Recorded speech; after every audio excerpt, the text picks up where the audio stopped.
This is for educational use only. Our group is allowing our instructor, Mr. Roldan or Dennis, to use this as an educational material.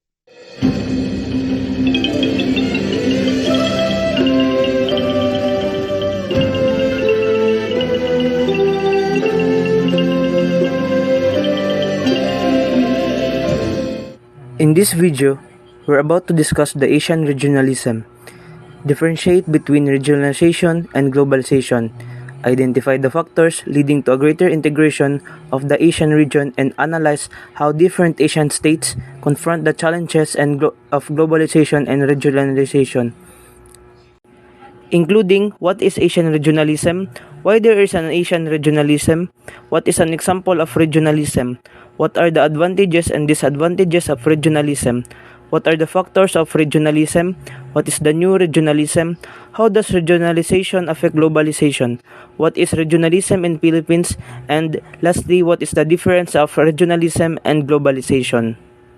And here are the Group 1 members: Engine Cadet Astronomo Macario Jr., Engine Cadet Nogid Edward Joseph, Engine Cadet Aliman Alvin James, Engine Cadet Gonzales Jeffrey, Engine Cadet Racho Jobert Lee, Engine Cadet Lakay Jorich, and Engine Cadet De La Rosa Marfiel. So first, what is Asian regionalism? Defined as a political ideology that favors a specific region over a greater area. It usually results due to political separations, religious geography, cultural boundaries, linguistic regions, and managerial divisions. Asian regionalism, it is a product of economic interaction between Asian countries. We have to take note that it is not on political planning, but rather it is an economic interaction between Asian countries. Asian regionalism examines the relationship between ideas and politics, as well as Asia's rapid economic growth, financial stability, and regional economic integration. The development of Asia has had a massively positive impact on people's lives. Most Asian economies have made remarkable progress in poverty reduction. Economic interaction, not political planning, is the source of Asian regionalism. Asian economies have grown not only richer but also closer together as a result of successful outward-looking growth strategies. As they say, there is unity in diversity. Example of unity in the diversity is the ASEAN. As Asia economies have grown larger and more complex, they also have become more integrated because of trading, financial flows, direct investments, and other forms of economic and social exchange. So why there is an Asian regionalism? The center of gravity of global economy is shifting to Asia. The region's economy is already similar in size to those of Europe and North America, and its influence in the world continues to increase. In many Asian countries, the cycle of poverty has been broken. In others, this historic aim is within sight. Asia's extraordinary success has brought new challenges, while rapid economic growth remains a priority. Citizens demand that it is also be sustainable and more inclusive. Basically, their goal here is to increase their political power and influence in other regions. So instead of having centralized government, in regionalism, there will be an assigned head or designated head in every region.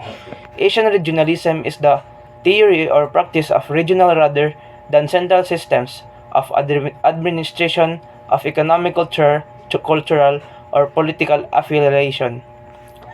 In short, it is the economic cooperations and economic arrangements of group of countries in facilitating or enhancing the regional integration. What best example of regionalism? Here in Philippines, I can example regionalism as Asian.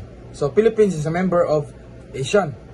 So other than better travel options, ASEAN also gives nations within the region to do more trade for goods and services. Tax on imported goods is lowered or even eliminated. Cheaper goods and services. That's all for an example of regionalism in the Philippines as a member of ASEAN. So why countries form regional organization?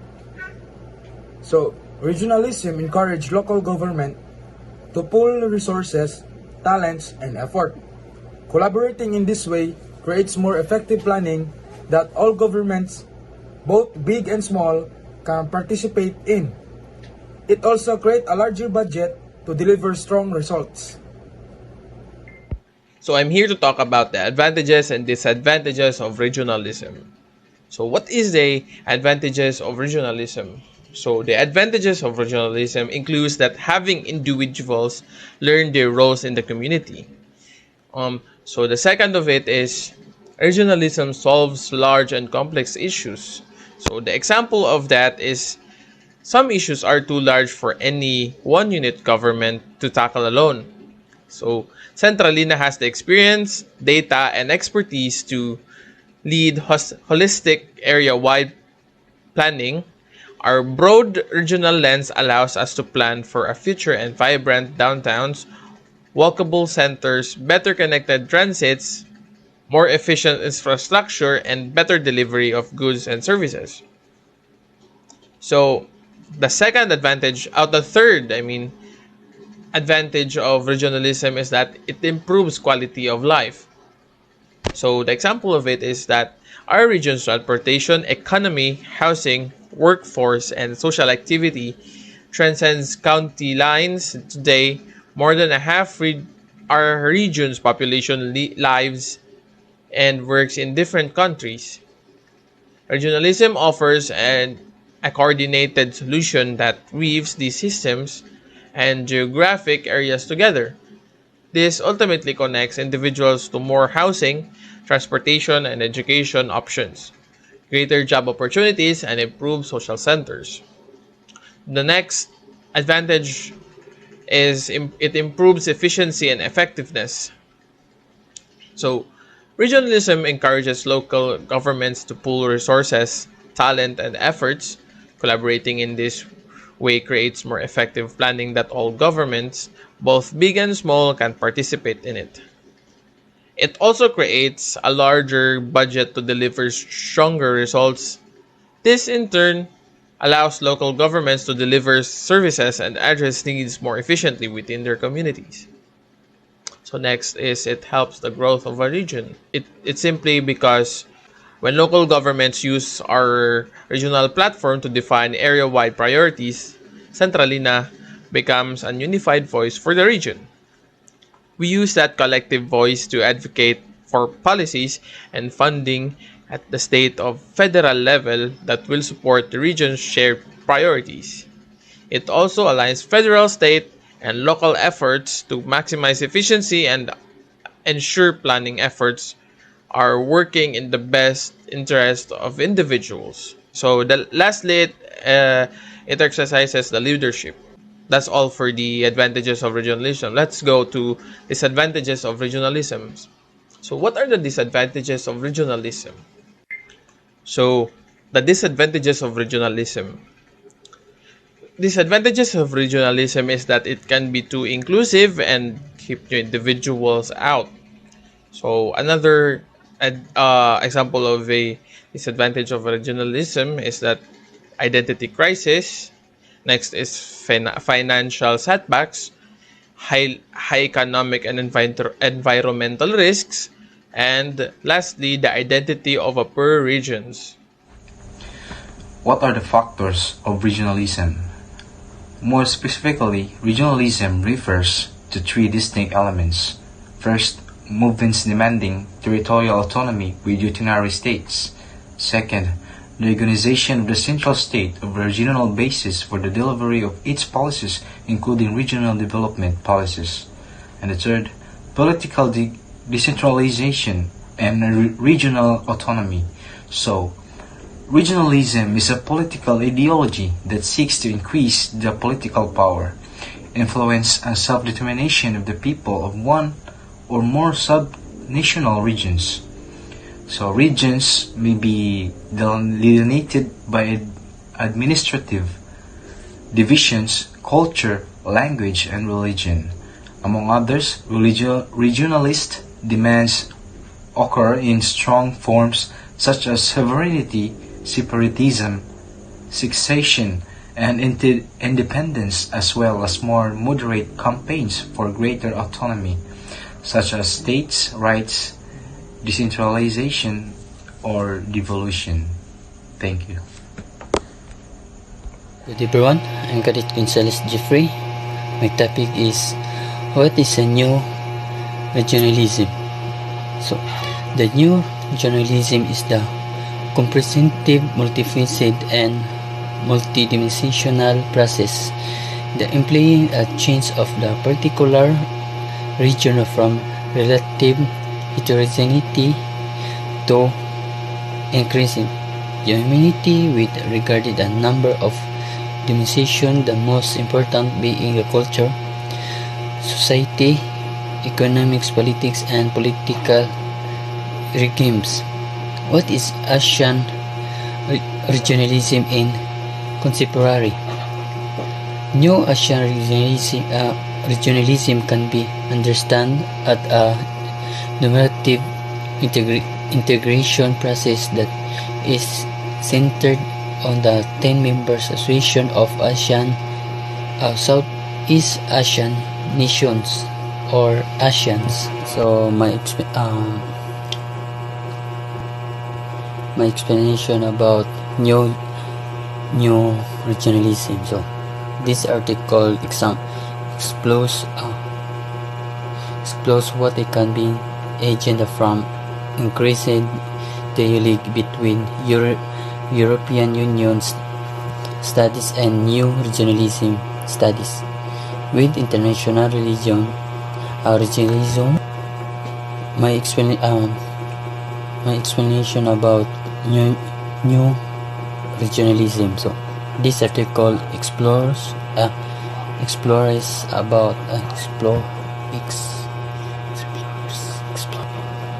So my explanation about new regionalism. So this article explored my explanation about new regionalism. So this article explore what can be agenda from increased dialogue between European Union studies and new regionalism studies between international relations focusing on the two critical analytical dimension, the link between the globalization and regionalism, and link between regionalism and the state. First, globalization is a universal process and it provides a context for regionalism across the global, which enhances the political for cross verticalization between UE studies and new regionalism studies. Second, comparing the UE with other forms of regionalism highlights a difficulty faced by scholars between moving across the divide, separating advanced industrial states from developing countries and emerging economies. So strong state institution and structure matter in the shaping of both national and regional governance to those national well. So, regionalism has responded to cultural globalization through an increase in cultural identity and the rise of regionalist parties.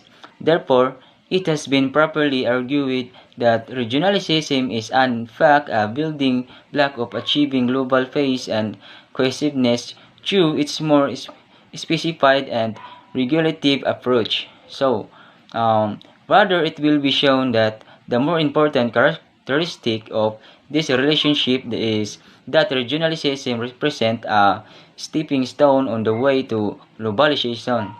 So that it offers what one might call safer versions of globalization, providing the benefits of interstate trade and exchange while at the same time. So, regions help to protect public relations of globalizations from negative impact and act as an independent subject of international relations. So, they can be multipolar world theory, the theory of large spaces, the theory of convergence, and regional joint doctrine. Although I would like to questions whether they can define exactly what makes regionalism sound true to our society. So we laugh at Igorots in bags, we mock Negritos for having black skin, while we ignorantly put black skinned Africans and African Americans up a pedestal. So we look down on Mindanaoians for supporting Duterte. We ridicule Cebuanos for their hilarious language. We question whether our Filipino Chinese citizen are loyal to the Philippines or the Chinese. So, this do not by any means indicate having a strong Filipino identity. So, it calls into questions the sincerity of those who keep repeating that phrase blindly. So, because the last time I checked, Igorots, Negritos, Mindanaoians, Cebuanos, and Filipino Chinese are all Filipinos too. Okay, so good day everyone. I am Engine Cadet Ratcho Jobert Lee, and my topic is what is the difference of regionalism and globalization? So, regionalization is a process of dividing an area into smaller segments called regions. Globalization is a process by which the people of the world are unified into a single society and function together. Globalization affects economic political processes at the global level, but regionalization involves, first of all, consideration on various events and the needs of specific area of the country. So example of regionalism. The perceived difference between Southerners and the New Englanders, which means regionalism political focus and on a specific area like the two countries in the examples. On the other hand, when it comes to globalization refers to the trade and transaction, capital and investment movement, migration and movement to the people, dissemination of knowledge, when the globalization not only focus on the only specific, the global welfare and everyone.